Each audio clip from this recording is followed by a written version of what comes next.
네, 안녕하세요. 세계금융연구원 조용욱 센터장입니다. 오늘 드디어 삼성전자가 연중 신고가 흐름을 내주면서 코스피가 단숨에 2600포인트를 돌파를 했습니다. 그럼에도 불구하고 시장은 여전히 수급의 불균형 상태가 계속해서 좀 진행이 되고 있는 양상이에요. 단순히 지수는 삼성전자랑 그리고 SK 하이닉스를 중심으로 지수를 좀 맞춰놓는 작업이 진행되고 있고, 그리고 시장의 거래대금 대부분이 여전히 두산로보틱스 그리고 에코프로 머티리얼즈 그리고 LS 머티리얼즈까지, 그러니까 10월에 상장을 하고 11월부터 본격적인 시세를 나타내기 시작한 두산 로보틱스, 그리고 이 흐름을 이어받은 11월부터 본격적인 시세를 나타내기 시작한 에코프로 머티리얼즈, 그리고 또 이 흐름을 이어받은 12월부터 이번에는 코스피에서 코스닥으로 넘어왔죠. LS 머티리얼즈가 코스닥 내에서 온갖 수급들을 빼앗아 가고 있고, 그리고 코스피에서는 여전히 두산 로보틱스와 에코프로 머티리얼즈를 중심으로 해서 대형주 단의 수급들뿐만 아니라 중소형 단의 단기 성격의 수급들마저도 이쪽으로 다 유입이 되고 있다 보니까 실질적으로 체감 지수는 그렇게까지 좀 좋지 않은 그런 시황이 좀 펼쳐지고 있죠. 어떻게 보면 사실상 국내 증시는 올해 내내, 그러니까 소위 말하는 밈 주식이라고 하죠. 밈 주식 열풍이었습니다. 특히 1월부터 시작한 레인보우 로보틱스를 시작으로 해서, 그러니까 삼성전자가 지분을 인수를 하면서 어느 정도 또 레인보우 로보틱스로 촉발돼서 이 시세를 3월 들어서 에코프로가 가져왔고, 에코프로로 인해서 결국에 2차 전지 광범위한 시세가 좀 펼쳐졌고, 그리고 나서 여름 이후에 미국의 AI 모멘텀을 얻고 루닛이라든지 또는 뷰노 같은 코스닥 내의 괴물 같은 종목들이 또 탄생을 했고, 그리고 나서 다시 한번 또 11월부터는 조금 전에 말씀드린 신규 상장주들, 물론 성장주 성격의 흐름을 좀 내포하고 있는 종목들 중심으로 신규 상장주 3인방이 또 수급 블랙홀 역할을 하고 있습니다. 올 한 해 내내 이러한 시황이 펼쳐지면서 사실상 지수는 뭐 오늘 많이 올라오면서 2600포인트를 회복했다라고는 하지만 여전히 미국 증시라든지 그 외에 대만 각권, 일본 니케이, 유럽권역, 주요 OECD 국가들의 올 한 해 지수 흐름과 놓고 비교를 해보면 여전히 국내 증시 코스피 기준으로 지수는 하단 밴드에 철저하게 갇혀 있습니다. 그러면서 또 종목들은 일부 수급들이 몰리는 종목들로만 수급들이 계속 편중이 되다 보니까 신저가 종목들은 속출하고 있는 그런 또 안타까운 시황이 펼쳐진 거죠. 어쨌건 다행인 점은 그래도 지수가 좀 연말 들어서 12월 들어서 계속해서 조금씩 연중 신고가 흐름에 근접하고 있다라는 거. 그리고 그러면서 또 시장의 거래 대금도 점차 증가를 하고 있다라는 거.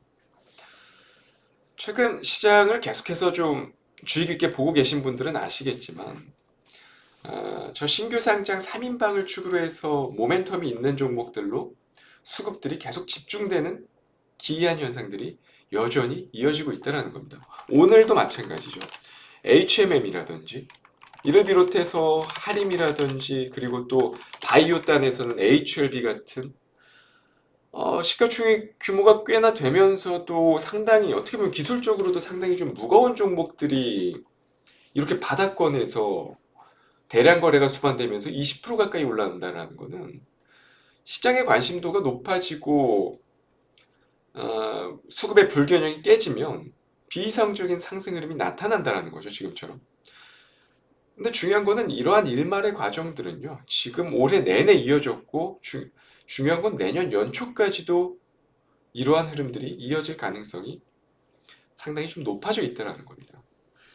결국에 이러한 대세를 따라갈 수밖에 없는 상황이고, 지금 당장은 단기간 내년 1월까지 놓고 봤을 때 이러한 밈 열풍에 있어서 밈 대열에 낄 수 있을 만한 종목을 편입해서 가야 되지 않겠나 라는 생각이 들어요. 그래서 오늘의 5% 공략주 역시도 이러한 분위기와 좀 발맞추어 갈 수 있을 만한 종목을 한 종목 좀 뽑아왔고요.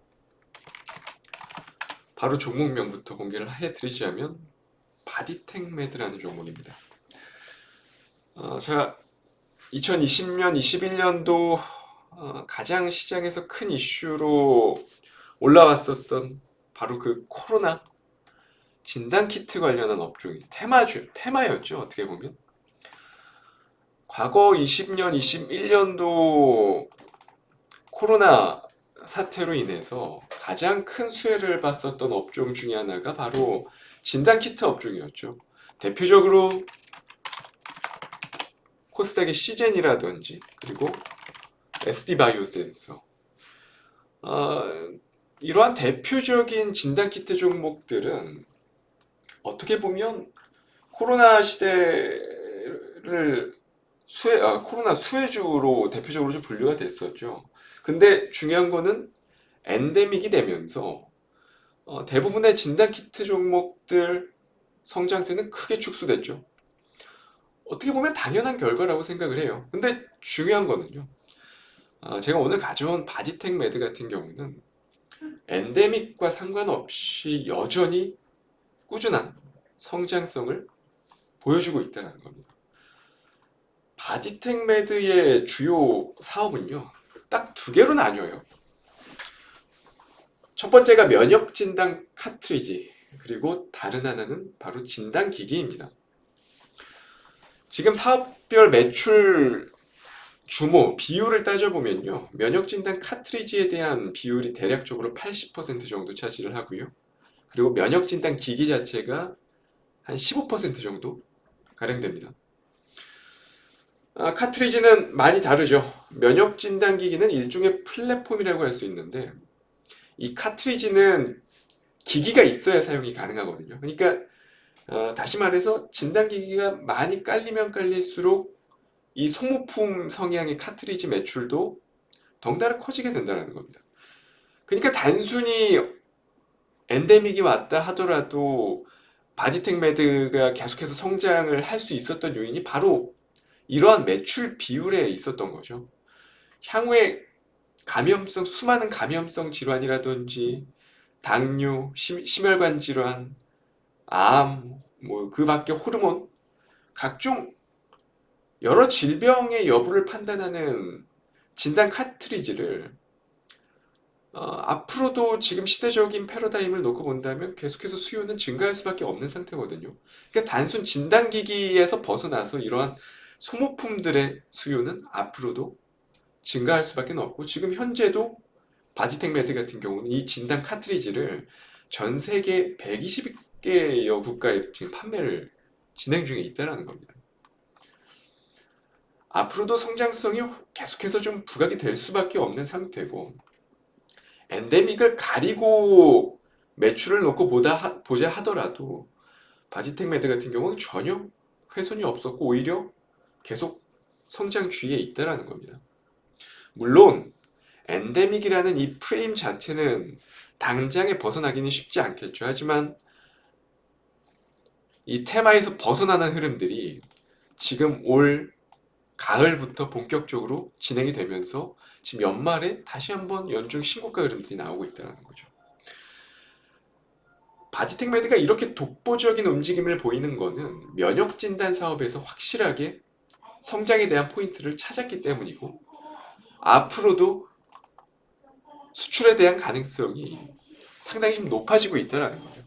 이게 단순히 내수의 비중뿐만 아니라 해외 수출 비중 역시도 계속해서 확장이 되고 있다는 증거 중에 하나입니다. 대바닥권을 22년 말 그리고 23년 초를 거치면서 잘 다져왔고 그리고 가을부터 본격적으로 추세 형성을 시작을 했습니다. 바디텍 매드는. 이제는 내년 그리고 내후년까지 계속해서 본업에 대한 성장에 대한 포인트들이 시장에서 계속 주어질 거라고 생각을 하고 지금 제약바이오 업종이 셀트리온 그 밖에 종근당이라든지 여러 종목을 중심으로 해서 제약바이오 업종들이 지금 바닥권에서 많이 살아나고 있는데 바디텍메드 같은 종목들은 충분히 또 바이오 업종으로 분류가 되면서 분위기가 많이 좋아질 가능성이 있다라는 거예요. 그러니까 과거 2020년도, 21년도 대시세를 보였었던, 그러니까 이때는 테마로 올라왔다면 지금은 성장성의 포인트를 맞추고 올라올 수 있다는 거. 지금 아직 거래 대금이 많이 수반되지 않았습니다. 분명한 거는 과거 2020년도의 평균 거래 대금과 놓고 비교를 해봤을 때 지금의 거래 대금은 현저하게 떨어져 있습니다. 그럼에도 이 무거운 매물대를 다 뚫어내고 있다라는 거는 그만큼 자전 매매가 많이 일어나고 있다라는 증거죠. 여기서 개인이 붙게 되면 그때는 생각했던 것보다 훨씬 더 폭발적으로 시세가 분출될 가능성이 높아요. 그렇기 때문에 그 전에 좀 손침의 차원에서 진입하는 전략들이 좋지 않겠나라는 생각이 들고, 다시 한번 시장이 바이오작이 들어서게 된다면 바디텍 매드 같은 종목들은 상당히 크게 폭발적으로 시세를 낼 수 있을 거라고 좀 생각을 해서 오늘 5% 공략주로 바디텍 매드를 가지고 왔습니다.